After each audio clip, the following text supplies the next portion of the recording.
What's up, guys, and welcome back to another episode of hashtag Make America Think Again.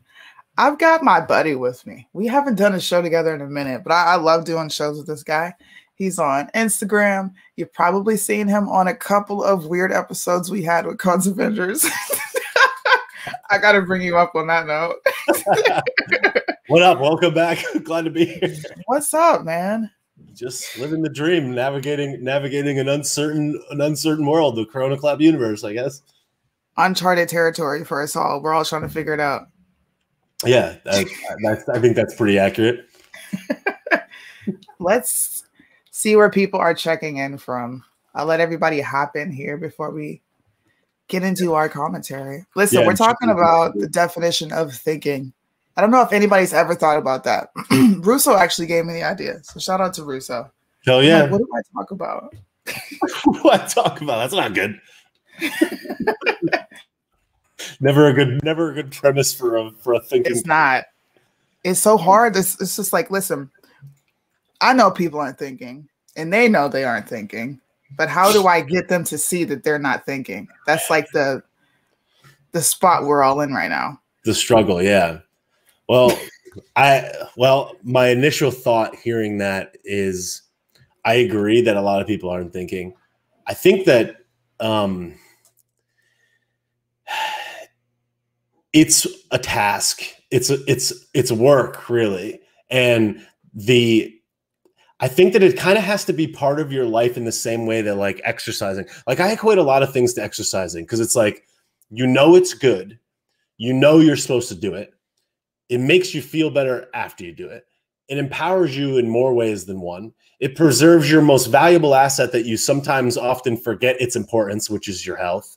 And then on top of all that, it requires constant, never-ending discipline where once you start it, it has to become part of your daily habit and you can essentially never go. Like I remember I got a gym membership 5 years ago and I remember thinking to myself, like, they're just like, do you want to get it for 6 months or 1 month, 1 year or whatever? I just thought to myself, like, how long am I going to need the gym membership? And I was like, for the rest of my life, dude, like I need to go to the gym for the remainder of my life. Or I at least need to make it a common practice of picking weights up and putting them down and exercising and dedicating time that, to be honest, I want to eat pizza and sit on the couch. Like that's what I would like to do.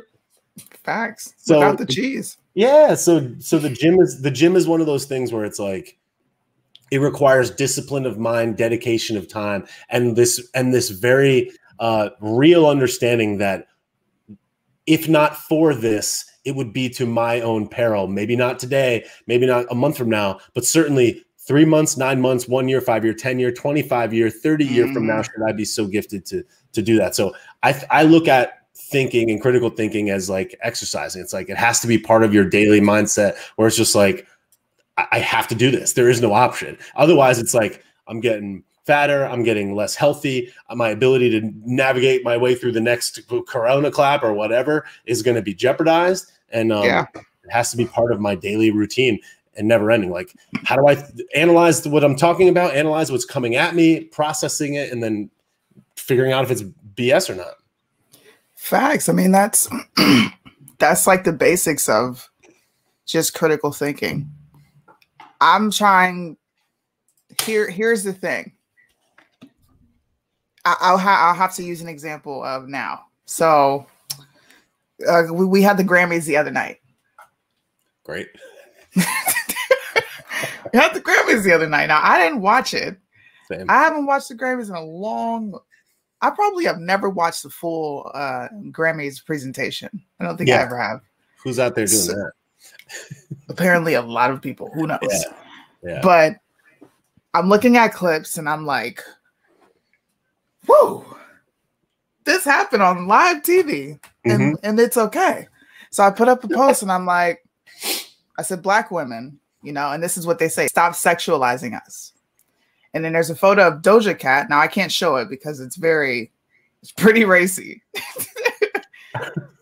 Doja Cat, and she's pretty much naked. No clothes. Give that a She's good got gal. clothes on, but she's naked. Look, a lot of people have already seen it. I'm gonna give it a giggle. Check it out. Doja Cat at the Grammys. Is it on stage or is it on the carpet?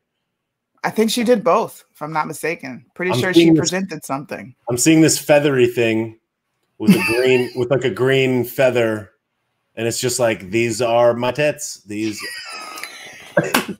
are my complete tits. Thank you for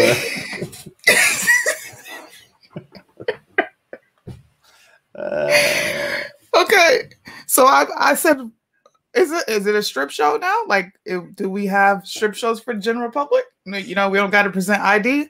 And there were people on the post. This is how I know people aren't thinking. Why did you pick these two women? And I had Cardi B and Megan Thee Stallion up there as well. And I'm like, because they're behaving like they're in the strip club? Like, what do you mean? Yeah. And they're upset though. And I'm like, okay, well, why are you upset? Well, they're black.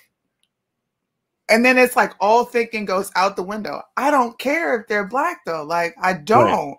Right. Make it make sense. I care that they're behaving like they're in the strip club on live TV. Yeah. Well, let us not forget. Like, I mean, well, think about Cardi B's life leading up to this point, and think about the things that she did in order to empower herself to get to the next level. I bet in her mind, she rationalizes as like, you know, I used to be doing this in hotel rooms and dosing dudes and robbing them for money. Now I'm doing it for 50 million people, but my clothes are on and I'm making a whole lot more doing it. Maybe this is better. I mean, through the lens of her perspective on life, I get it. I think that the reality of it is that I think that, and I can't speak for women that work at the strip club. I don't know. And I'm not looking down on them. That's what they chose to do.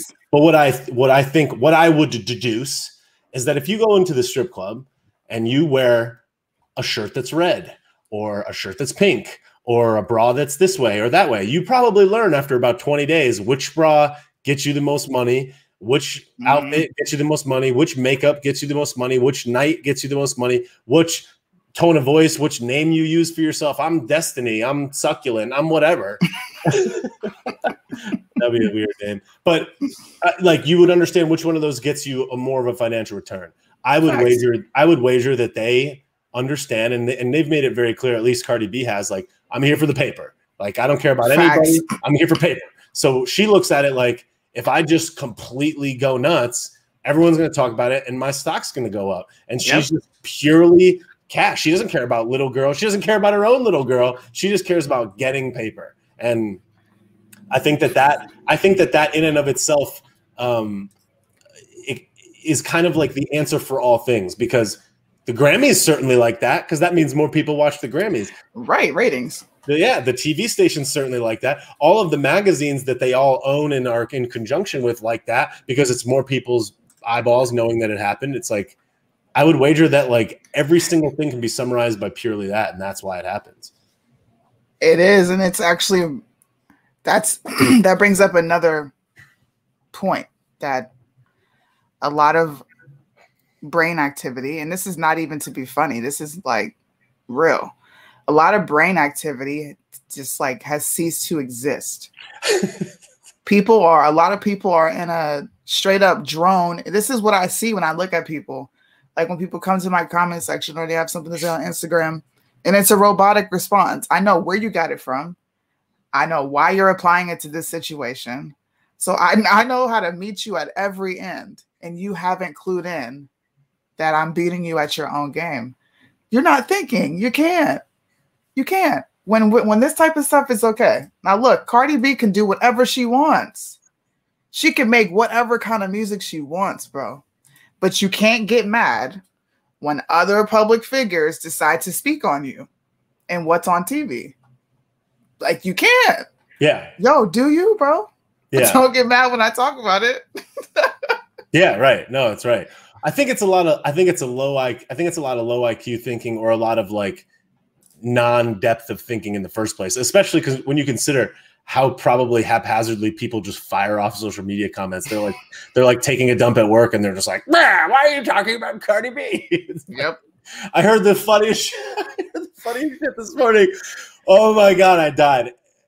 they were talking about Megan the Horse, as I like to call her, and they were calling her Megan the Horse, which I thought was absolutely hilarious because I've been saying that for a long time. I thought that was priceless. But they were like, did anybody ever tell Megan the Stallion that a stallion is actually a male horse? So she's calling herself Megan the Male Horse. I don't know. I thought that was a funny. Hey. But but again, it's like, okay, this is your moniker, right? This is your moniker that follows your whole career, and it's just like Megan the Horse. Like no one was like, that's a male horse, or even if they were, she was like, it's fine, I don't care. And it's like, all right, it's like when you think about no, oh man, this sounds cool. I'm like, yo, this is gonna sell to people, and they're like, oh, let's go, yes.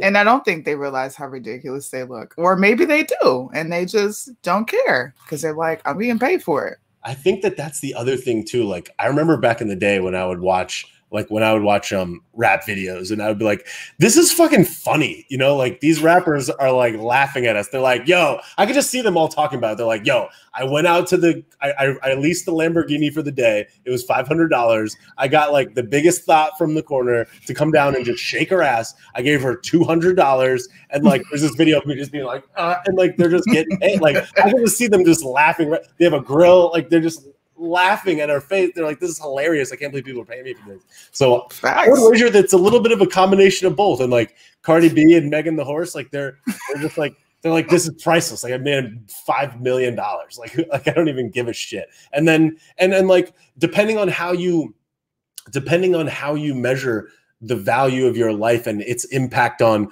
culture, society, whatever, the only barometer that you may be using to measure your success is like income and notoriety. And if you put them on a scoreboard versus the next 500 women of color, they're doing pretty good, you know? So they're like, oh, you just hating, bitch. Like, you know what I'm saying? I mean, it's true. So it's true. If they don't see it the other way, it's like Megan the Horse, you know, like she's a male horse. I don't know. It's true. But man. I want to walk in a room where I know I can conduct conversations with people. Like for me, that's the most enriching part of like networking with people. Just talking, listening to ideas, listening to what people think. And when I walk into a room now, we're talking about like indigenous lands. We're talking about how this is women's empowerment. Like, you know, there's people that think this is women's empowerment, and women should be allowed to be on TV and do what men do all the time. It's like a constant competition. Have you ever heard of Kevin Samuels? Please tell me you've heard of him. I don't know. Maybe I haven't. I'll give it a gagal. What is okay, this? So he's kind of like a men's rights activist. You know, he does it in a very he's respectful, but he's like blunt to the point. Okay, men's dating guru and image consultant. He's funny as heck. You have to check him out. When you watch the video, the first video is for everybody else too. The first video you should watch is where he says you're average at best. Is this like like a general statement to men? No, it was a woman that came on the show, and she was. Oh yeah, was that the one? He was like, give yourself a rating 1 out of 10, and she was like, I'm a 10, and he's just like, no, you're not. Yeah, I did see that, and she was just like, no, I'm a 10. And he was like, no, you're not. Dog. Listen, this is how you know people aren't thinking. He asked her, okay, what do you have to offer? And she's like, well, I can plant stuff. And he is like, do you know how to cook? And she's like, no, I don't really do that. He said, well, do you know anybody that makes 6 figures? No, just me. So you want a guy that makes 6 figures, but you're not around the guy. You don't know how to get around the guy. You don't know what those guys want, but you want this. And she's like, yeah. And it makes sense. It makes so much sense to her. And we're all watching like, this is a large population of America. Yeah. Yep. I did see that. I didn't know who that guy was. What's up, Casey? We're just on here vibing out, man. I just want America to think again. That's it. It's there's a lot of the thing is, which I think is why this is a valuable topic, is that I don't think that people take time to think. I don't think that they take the time to think about their own operation, and especially not their own operation, and certainly not things that are happening out in the sphere.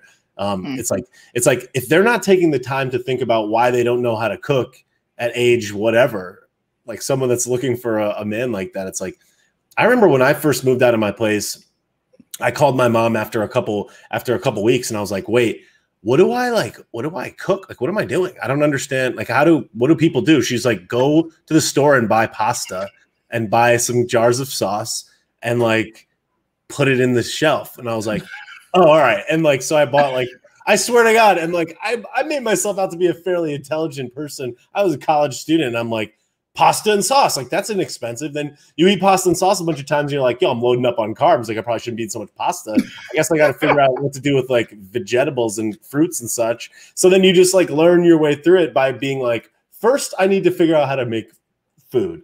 So the fact that you could just be at that age and just like, I bet you that girl never takes the time to think about how she's going to run her own operation, let alone weigh in on other things. And I think that a lot of people fall into that category. And the sad part about it all is that you have all of the talking heads endorsing this mindset. Well, you have to, don't worry, Joe Biden's going to give you a Werther's Original and a fat check, and you don't have to work for it. And also, you've been at a disadvantage. Oh, and you're part of a protected minority class, and you don't have a chance in the world, and all of this stuff. So like, just rely on us. Like, we'll keep you safe. We'll tell you what to do, when you can go out, how many hot dogs you can have on the 4th of July. Like, we'll take care of you cradle to grave. Like, we'll give you a universal basic income. We'll pay you for having kids. And nobody thinks. People aren't thinking at all. And then you have all these people that are displaying to them and explaining how that's okay. So it's just like, it further pushes that mindset. Like, I'm good. Like, I'll just wait for my stimmy and then like spend it on Bitcoin. That's it. I'll wait for my stimulus. The government will provide. Yep. And I'm good. That's the existence to some people, and that's really sad. Yes. It's really sad that people don't expand their horizons and see more to life. Like, living out here in Japan, hearing my kids speak Japanese, fluent Japanese, hearing them count. That's wild. Listening, it's crazy, right? Listening to their conversations with each other. You know, there are times where I hear them talking about coronavirus and Joe Biden. Joe Biden wants us to wear a mask, and I don't want to wear a mask. I'm not sick. I don't got to quarantine. Just hearing that. That's lit. It's like, wow. That goes to show you how much children have stopped thinking. You know, my kids will play with a box if you let them and turn it into a spaceship or whatever they want to turn into. Yeah. Imagination, creativity. Just, where is it all at? Parents have just stopped being parents. People just stop thinking because the government is here. So go ahead and chill. This is like, what's that movie? It's a cartoon. WALL-E. Do you remember when WALL-E gets to the ship? Yeah. And all the Americans are fat, nasty, just on little chairs, chilling, fat. Yeah. All this stuff is happening around them and nobody's paying attention. Yeah, they're like flying around in the chairs, like on the computers and stuff. I love that. Yeah, no, that's good stuff. That's what it feels like now. I feel like I'm looking at that. Yeah. Well, that's the thing, is that like is that not, see, that's what I see is, you know, people that do take the time to critically think, and people that do take the time to go deep into this topic, they think about the long-term effects of this. Like, you have to think about your kids. It's like, you think about where this is going to go 5 to 10 years from now, not necessarily just right now. And when you see that with such clarity, you're like, yo, and you're trying to sound the alarm. And I think that what a lot of people don't think about is like, they're only thinking to literally 1 week ahead of now, to 2 weeks ahead of now, as made more than evident by the fact that people didn't have a rainy day fund where the economy gets shut down for 2 weeks and you're in a food line in your car. And it's like, yo, like, you needed to have a better plan than that. Like, I'm sorry, you know, nobody saw this coming, but that's why it's called a rainy day fund. You're supposed to have money in the bank. And if you don't have money in the bank, like I saw some of those cars in those food lines, like they weren't all Honda Civics, beat up Civics. I saw a couple cars that were a little bit more expensive, cars that maybe were more expensive than mine.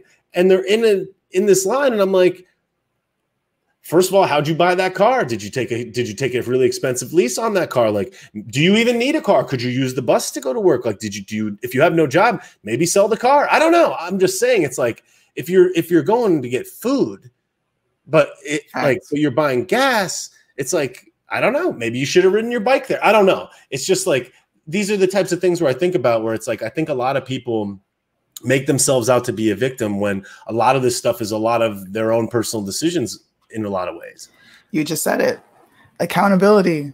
We have had the luxury of not having to be accountable for a lot of things in America. Like, we just have.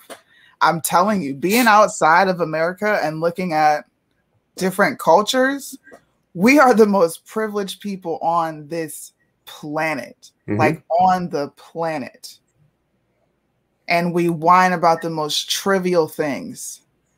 I like the way you explain that, because it's a teachable lesson. A lot of people can use COVID-19 and this entire situation as a teachable lesson.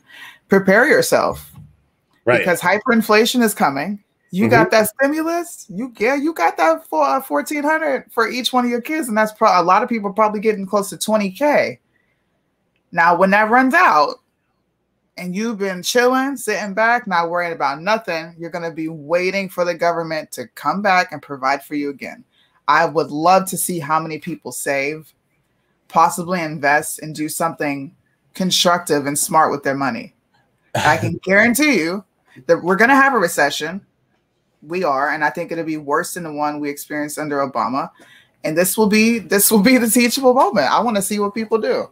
Well, they're gonna come back to daddy government to ask for more, and that's what they want. That's how they're doing it. That's the exact reason. I was actually I was working on my video for today, and there was this article from CNBC that was talking about, it was like these people, these 5 people got their loan payments delayed for 12 months. Here's what they did with the money. Like, that was like the premise of the article. And I was like, as soon as I saw it, I was like, oh, let's go. Like, I couldn't wait to read it on CNBC. So I read the article, and it was like, this woman has $400,000 of student loan debt. Her husband has $60,000, and she's a pediatrician, which means she makes like probably an average $130K a year. And she's a pediatrician, but they wanted to get married. So they went and they got married, and they've been saving up, but they got married, and it was $8,000 to get married. And they did that because they didn't have to pay their student loan payments back this year. It gave them the ability to get married. Oh, and by the way, they also started a bakery business, and now they have a bakery business. And I just sat there thinking to myself, like, first of all, maybe you should have not done that, dude. Maybe you should have not paid $8,000 to get married. Maybe you should have gotten married under a tree and maybe waited till you had more financial ability to maybe wait a little bit longer, or maybe not spend $8,000, maybe spend $500, maybe have a party at your house, maybe have your parents cook the food, something, whatever, right? Like, fuck off. So then, and then on top of that, then you're gonna put capital at great risk by starting a business. I'm the most entrepreneurial business person that there is, but I'm not back up against a wall, 50K in debt. Like, let me start a business. Let me start. It's like, fuck. And then CNBC is acting like this is somehow virtuous and wise, and I'm like, that's the wrong thing. You know what they should have done with that money? Nothing. They should have put it in the bank and waited until they fucking got out of this. It's like, what do you mean? Maybe bought a piece of equipment that lets them do their job better, faster, stronger. Maybe literally anything, but you're going to celebrate that they went and got married with it. You don't need to go get married and have a big party that costs $8,000. I can have a party at my house for $250 and we could get married after the pandemic. Like, come on, man. I don't know. It's just no personal responsibility. None. It's instant gratification and the need for I want. People like to be seen, which I never understand. It's now that, like, we're all of us, we're in the light. We're in the limelight somewhat because we all have a status within the conservative movement now. I don't want to be seen, especially in this atmosphere where people just like nitpick about the most ridiculous things ever. I'm trying to stay out of it, and you're planning weddings. So, you know, you got people wearing masks to have weddings, kissing your spouse with a mask on, like legit. Yeah. We can't even have weddings anymore. Make out with the mask on. And people do it. Yeah. We're in a movie. This feels like Black Mirror. Yeah. Just never-ending episode. Mm-hmm. Yeah, no, it's rough, dude. But the thing that I think is the worst about it all is that the uninformed narrative is the loudest narrative. And the people that have the least awareness to what's actually happening speak the loudest about it. Like I had a friend post today. She posted a picture of her with her card showing that she got the juice. And then her next post was like, any anti-juicers out there, like don't at me or something like that. Don't like stay out of my DMs or something. And I just remember thinking to myself, like, all right, like this girl is 30 years old, like pretty healthy individual in America, like young child, baby, like probably breastfeeding the baby, and is getting this like unapproved experimental juice. And I'm just sitting there thinking to myself, like, what statistic indicated to you that this was somehow the right move? And if it is, all right, fine. But like, why you feel the need to post it, celebrate it, and then say anybody that questions it, don't talk to me about, I don't know. It's just like such a weird thing to celebrate. I'm like, it's just like, I wonder how much research this person has done about this topic. And it's like, I'm not trying to disparage her or dunk on her, but it's just like, that's the type of thing where it's like all of her friends would be like, yeah, sis, like get in there. So it's like all these people that are not paying attention are chirping. And then all of the ones that are paying attention to the other side, well, they can't even say it even if they want to say it. You literally can't even post about it even if you want to post about it. So it's just like, it's like by design, it's like low thinking, low intelligence, low IQ, low critical thinking skills, not focusing on you being responsible for your own actions. That's the stuff that gets pushed. And like, I saw this, I don't know if you saw this. You're pretty woke. Did you see the girl in Tennessee that shot that cop? And yes. Then the girl, the chick that got pulled over with the 6 warrants on the car or whatever. Yeah. And her mom, there was this thing about her mom where it was like, her mom was like, I don't know why the cop acted in this way. And I'm like, this woman shot the cop. Like she fucking pulls a gun out after being tased multiple times and shoots the cop. And she's just like, why is he like, why? I'm like, what did you want this guy to do? Like the guy should have just taken a bullet to the head and then they would have caught her later. Like, what are you doing? And then like on the news, they're just like, wow, grieving mother, like grieving. And then she's going to go try to get $10 million from the taxpayers of the state of Tennessee, you know, just like our boy George. And it's like, this is it's tragic. And it's like, by design, it's like suppression of free thought and individual and individual freedom and personal responsibility is like not cool. It's like, how did we get here? Look, I said this a couple of days ago. Everything that the left is doing is anti-American. They're against freedoms.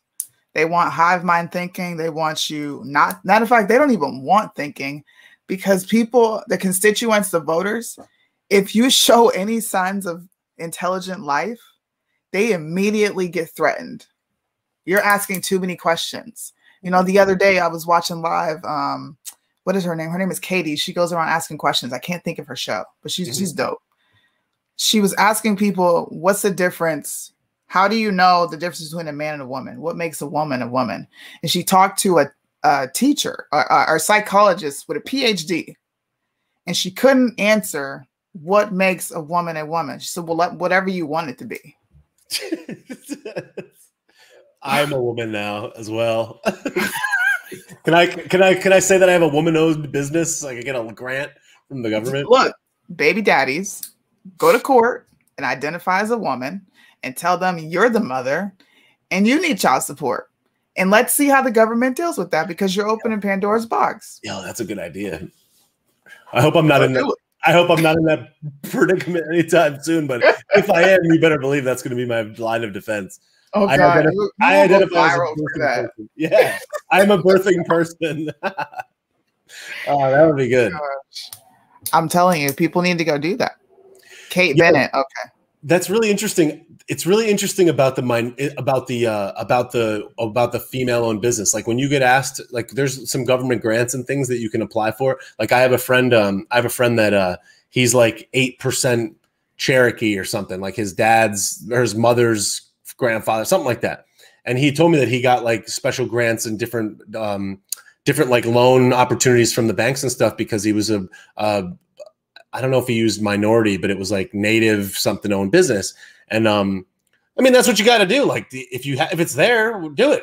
There's nothing wrong with that. And I just remember thinking to myself, like, man, that's crazy. So there's another guy that's in this guy's business that's not 8% whatever, and he's got to pay higher interest on a loan or get less of a grant from the government or whatever is the case because this guy is 8%. Like, I don't even understand how that even makes sense. And like, I remember on Uber Eats, they have this thing on Uber Eats where it's like black owned restaurant. And I'm like, well, what if the black-owned restaurant guy is stacked to the gills? He's got $10 million in the bank, 30 restaurants. And then there's a white-owned business that's a struggling, let's say it's a woman. Let's go crazy. It's a trans woman that is running a BBQ joint. And this guy is getting artificially put to the top because it's a black-owned business. Well, how much percent black? Maybe he's 50% black. How much black does he have to be black? I don't know. What's the threshold of blackness? And then you have the transsexual woman's barbecue that gets like moved down the chart because it's not black-owned. It's like, or like, what if she's Asian? Like, I don't know. I just don't understand. Like, it's opening Pandora's box. It is. You're forcing people to do mental gymnastics. This is a question that I started asking after the election. Why do you have to work so hard to convince me of something that should already be convincing? You are in overtime trying to get people to think and grasp that you can switch genders. Like, that is where we are. You can go switch your gender. It's like we're in a Sims game where people feel like they can just go, I'm just going to go swap out my sleeve. I want to be something else today. Oh, yeah. Well, see, I follow a lot of the other sides of thinking so that I can understand the perspective of the other side. Because I'm not going to sit here and act like I'm always right about every issue.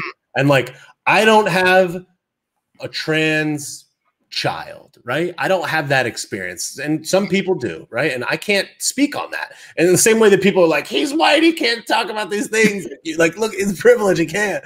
So I will admit, like, I don't have a trans child, right? Or I don't know what that's like.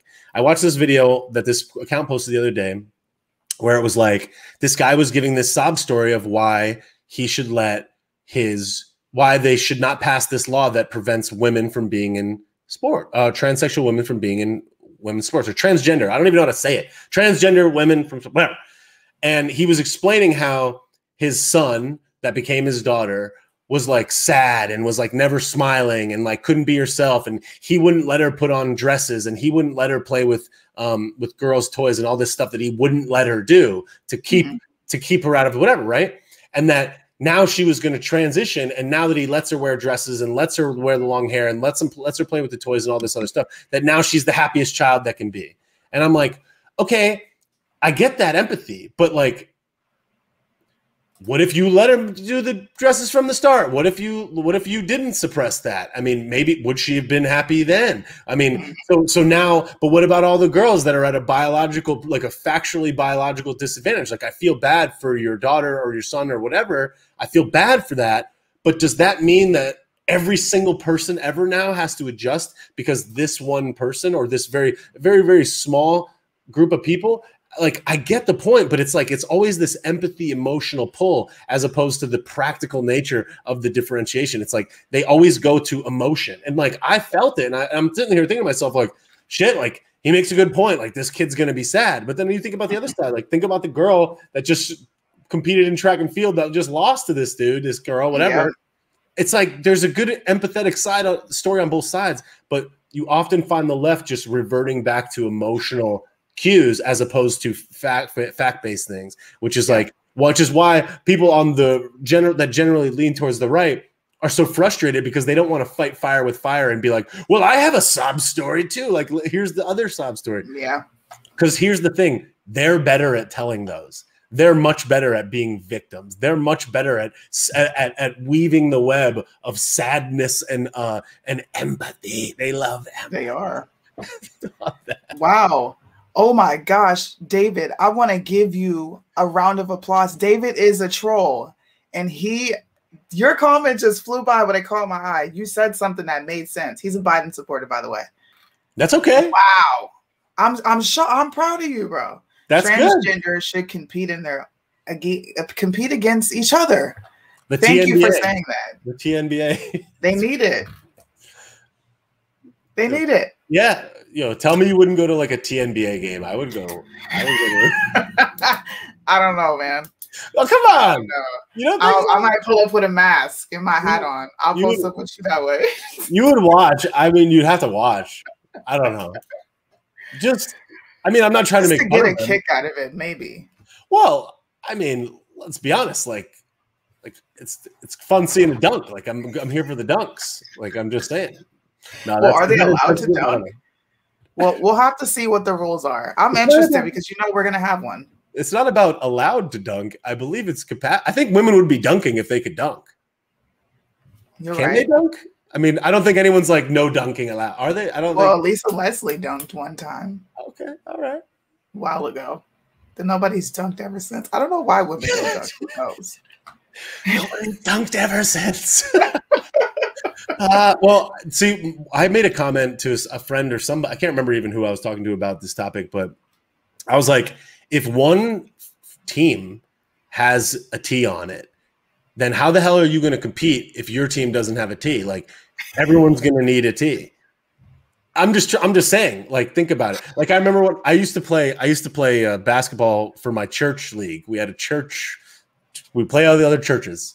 And we used to get our fucking ass kicked. Like, we lost every game the first couple seasons. So, and my dad was the coach of the team. And one year he's like, yo, we're about to start bringing in some ringers, like kids that maybe are from a different church, but like generally like people that they're not. It's not like just the kids from church. It was like kids that go to a different church or maybe don't go to church as much. And we got like a couple of kids that were like a little bit bigger and like a little bit more aggressive and like a really tall dude. And like we did way better that year. Like we won games. In fact, I believe we won the championship. Oh my gosh! I'm quite certain that we like literally won the Like we lost like 1 or 2 games and won the championship. And this is like white dudes playing basketball. Let's not get twisted. It was like a bunch of white boys, church gang. But it was just funny because it's just like that's what we needed to do to win. We were in the confines of the rules. We even had one of my buddies is Jewish, and my buddy that was Jewish played on the team. We were like, you believe it? There's no rules, But okay, here. I'll ask you this, and we'll close out with this question. This is a good question since we're talking about transgenders. How long do you think it'll be before the NBA and the NFL allows transgenders to play? Matter of fact, who do you think will get there first? The NBA or the NFL? Definitely the NBA. How long do you think it's going to take? Well. Here's the thing about the NBA is that would have to be a woman that could compete, a biological woman that compete with in the arena with men. A biological woman that transitions is not going to be better at football. Like there's a lot of real big dudes that play football. Like even people like Tom Brady, who most people would consider to be like a skinny dude. This dude's like tall as hell. Tom Brady's like 6'4", 6'5". Yeah. So. And you would consider the quarterback to oftentimes be one of the like smaller stature people on the field. So for that'd have to be a pretty big woman to do that, to play football. Now, I would say the same thing about basketball. Like she'd have to be pretty good. Now, speed is another thing in basketball. So I would say if there was the likely is that basketball would certainly be before. I have to agree with you there. But the WNBA is more inclusive. You know what? I think they will. WNBA is first, 100%. I think 100% first sport, hands down. WNBA, dunks. The feminists are going to make that happen. They're going to say, you need to let them in. They're women. So what are you doing? And you know what? They're going to offer them funding. I'm telling you right now, 100%. They're going to get funding out that you know what. And the WNBA might be up there as far as ratings because people are going to tune in to watch it with the NBA. Mm-hmm. Yeah. I said it here first. No, I agree. Because, well, I mean, let's think about how it translates to other sports. Like, I don't think I've ever watched a softball game. I don't even know if there is professional women's softball. Maybe there. I don't know. So we don't even know, right? But we do know there's a WNBA. The only other major sports, I would say soccer is probable. A biological female could compete in men's soccer, no question. A goalie, I could totally see that. The question is like, so I would think that like tennis could be probable. I could see it in a tennis setting. Yeah. Golf. I could possibly see that first. Yeah, golf. I mean, golf could go. We're opening Pandora's box, guys. I mean, this is not so much on the thinking topic. We went off the side of the bridge, but yeah, I mean, I don't know. I think it's very likely that. I mean, think about the WNBA. Think about it. Think about back to the original point, which is like, what is the dictate that all things follow? Whenever in doubt of how or why something is happening, what is the thing that always comes back to? It's like, follow the money. The WNBA is one of the lowest ratings professional sports there is. You could buy a WNBA team for less than the amount of money that you pay a single player in a contract in the NBA. Like one player makes 35 million, and like an entire WNBA team is worth 35 million. So I would think that like it would probably be in their financial best interest to align that way and be like, yo, we got, it's like whatever the team name is with a T and this team name with the T, the battle of the two woke teams with the T's, and then it would be like this battle royale. I don't know. I can see that happening. It would be good. It'd be good for ratings because it would be woke. It'd be good press. People would watch it just for the fanfare of it. People would watch it. People would watch it to insult it. Which, look, whether you like it or not, people watch the Grammys to insult the Grammys. It's like they're like, look at these saying it, but they're still watching it, talking about it, right? So it's like I could see somebody's cooking this up right now. Like, Bobby is the homie. I love Bobby. We do shows together. He's the homie. Yeah. Look, Bobby was the one who made me think. This is back when the whole thing was happening with Trump, the election, and I'm just like, we got to fight back. We got to do something. And he's like, nah, bro, chill. You just need to think. Yeah. You were like, get the muskets. You were like, get the muskets, like we ride at dawn. And I was like, I don't know. I was like, I don't know, fam. I was like, I don't know. This is the homie. You have sparked this. I think I told you already. I'm like, I'm gonna start thinking more. I want to think about things. How do we get out of this mess with simply being logical and strategic about it? And I think it's definitely possible. It will not happen in our lifetime, but we can definitely start the process for the tide to change. But people got to be willing to get behind it and work. Like it's work. It's work. Well, I think that in a lot of ways, what we got to remember is like there are like the winds of change blow slower than we think, right? And the government specifically and laws and all these other things are notorious for taking long times to hash themselves out. We've known that. It's one of the worst things about government and simultaneously one of the best at the same time. Because it's like you can't just have an outrage mob yell their way to get everybody to get banned from such and such. Like a perfect example of that is like New Zealand. New Zealand had one school shooting. The prime minister comes out or whatever and is like, all guns are banned for the entire country of New Zealand. And this is celebrated as this woke whatever. At least in America, we have these processes that gum the process up, allow people to calm down, be more rational, allow for more time to play out. It's kind of like it kind of is like a you can attribute that to the genius of the founders and the structure, as it were. So I would say that like things are still pretty good, and even though they're imperfect in lots of ways, the thing that's made the needle move throughout history has been people like us gathering together, to talk about shared ideas and the yin and yang duality of people thinking one way and people thinking the other way, and us being open to those conversations and this constant back and forth. And plenty of people die and the fight goes on, and then their kids and kids and kids, and it keeps going. And it's like, I think that there's a fair case to say that like this battle has raged forever and will probably rage on forever. It's not like we're going to get to a point where it's like, all right, we did it. Like we saved America. It's a constant battle. The difference is that it just looks different now than it did then. It didn't, instead of people being off to war, it's like now we have these communication tools. Like the communication battle is the battle. Here we are fighting it. You and I could very easily be watching The Simpsons right now, but we're not. We're doing this. The 150 people, the 200 people that are watching online or that are watch the recording, the thousands of people that see it, and then they change their mind and they talk to people and they tell their kids, and it just trickles through. So it's like, we're doing just what we need to do, and it's right on schedule. And we just have to just know that in the same way that you go to the gym, you're never peak physical performance. You can always get better. You can always do more. You can always have a better strategy. And as long as you just keep showing up and we keep thinking in this way and spreading this message, then we're doing what we can do. And as long as we're trying to get better at it, then it's like you can't slight yourself for that. It's like going to the gym. It's like you felt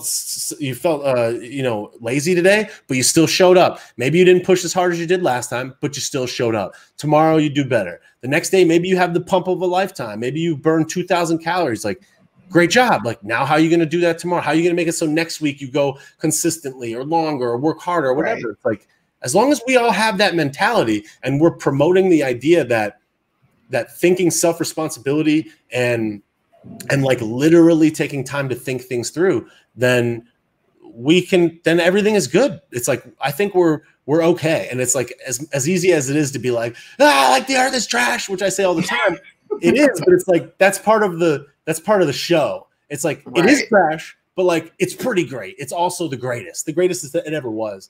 And we're doing the right thing. Like my grandmother used to say, she would be like, if you're not satisfied with where things are at right now, just like, don't worry. As long as you're happy and you're healthy, like you're moving right on schedule. Like just let it go. Like just know that you're on track. It's happening the exact rate that it has to happen. So as long as we know that we're not giving up on ourselves and giving up on the message, then we're doing what we can do. And if we think we're not doing enough, then okay, let's do more. You don't think you go to the gym enough? Go a little longer. Like change it, Facts.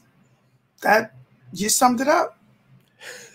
You can only control what's around you. Like we can't fix the Fed. The Fed is above our heads.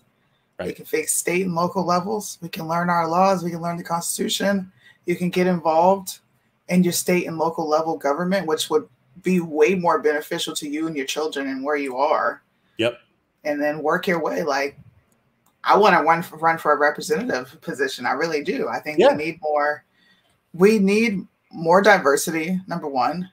The Republican Party needs to understand that there is a whole country looking for some type of, I don't want to call it a leader, but just looking for some normality for people to be able to identify with and say, oh, I like that guy. He's going to make sure that we have what we need. It's a hierarchy with everything. Same thing at work. Like you want to be able to depend on that. So I'm excited.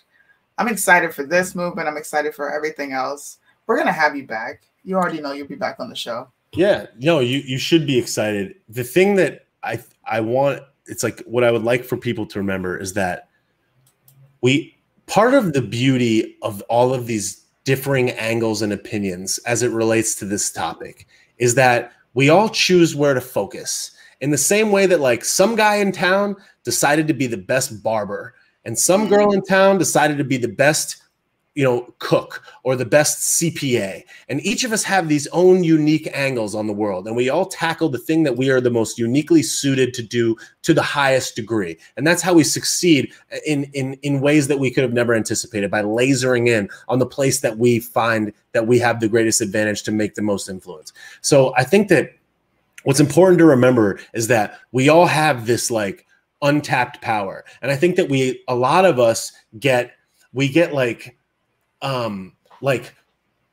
overwhelming problem fatigue, where we look at the world at large and we're like, there's 50 million things that are fucked. And like, I'm going to worry about all of them at once. And as a result, you're not addressing the one single thing that you could really move the needle in and do really good at. Like, for example, like if you're let's say that you're an attorney, you can go and fight, you can go and take a couple of pro bono cases, or you can start a podcast where you're talking about how to seek legal guidance for people that are in XYZ problem, right? That's your contribution back. You're a lawyer. You don't need to be talking about financial stuff. You don't need to be talking about election, goosing or suppression of the vote. You don't need to be talking about that. You need to do the thing that you have the unique angle that you're really great at and just excel there. And that's your contribution to the mix. And I think that if all of us could understand that, if we could simply take all of this time and attention, and instead of looking at the totality of the problems, instead look at what is the one angle that I could excel in that could contribute to this game. If we all just did that and excelled at a high level in an individual category, we would all be doing so much better. I feel like a lot of people look at the totality of it all, they feel overwhelmed, and they hit people like you and me in the DM like, what do I do? And it's like, the answer is you figure out where you're great and lean into that and do one thing really well that contributes back to this. And quite frankly, it doesn't have to look like people think. It could just be raise kids that think critically, that go to school and tell other kids, no, that shit is not good, because the ripple effect value of you changing your kids' minds changes other kids' minds and thus changes the future. There's like so much value in just your own individual action. So people are like fatigued by it, fatigued by all this stuff, and choose inaction. And that's the problem. It's like, just do something. Just find where you could be great and do it. If someone has 3 kids and I have no kids, I can't do that there. You can. Right. So like, do that. And then we'll all be fine. Like, I think at the end of the day, like, the good has to work. It's worked always, all the way through. The world isn't this magical, beautiful place where you and I could talk at an instant from Japan to the United States about something like this, and hundreds of people, thousands of people can watch, and we can affect culture. I mean, that's great. Like, life is dope. Like, it's real good. It's like, it's pretty good, Facts, man. Facts. Well, thanks for coming on. Thank you, everybody, for chilling with us. Thanks for hanging with us. This will be uploaded under the Be the Change Network, because we started a podcast. So tune in. You can hear Bobby Sauce on that if you missed it. If you're watching from YouTube, please like, subscribe, hit the notification bell. Shout out to Cash. I talked to Cash earlier. He's doing great. Nice. We're trying to keep his channel booming and going. We're not going to let it fall. So all the streetlights watching, hello. Yeah. Thank you. Hit the like button. If you're new to Cash's channel as well, hit the like button and notification button so you never miss a video. And we'll be back on Wednesday. I'll be back on Wednesday with the rest of the gang. So we'll see you later. All right.